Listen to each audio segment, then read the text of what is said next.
Keyin hamma narsaga realniy qarash kerak ekanda. Bitta narsaga tuyg'u bilan qarash bor ekan, aql bilan qarash bor ekan. Tuyg'u bilan qarasangiz, jazavaga tushib ketasiz. Bitta hodisa bo'lsa, xursand bo'lib ketib qolasiz, me'yoridan ortiq, bo'lmasa ham xafa bo'lib ketib qolasiz. Lekin aql bilan qarasangiz, bo'layotgan voqeaga to'g'ri realniy qarab ketaverasiz. Xiyonat qilingan bo'lsa sizga nisbatan yoki sizni aldab ketilgan bo'lsa, shu aldoqchi odam aldaydi endi. Xoin odam nima qiladi? Yaxshilik qiladimi sizga? Jirkanch odam jirkanchlik qiladi hayotda. Sizga yaxshilik qilib ketmaydi-ku.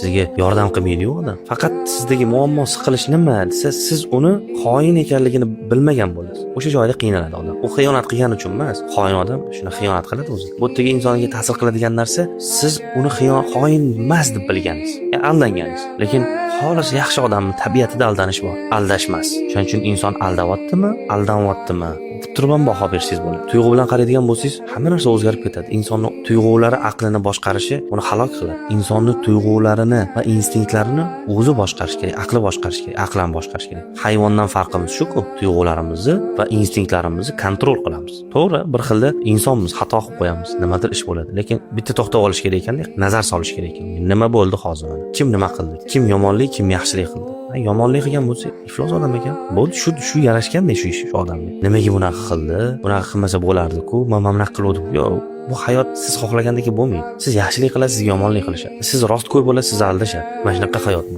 Shu sababli boya aytganimizdagi yaxshi odam bilan yomon odam ajratiladi shu yerda. Iflos odam bilan sog'lom odam ajratiladi bu yerda.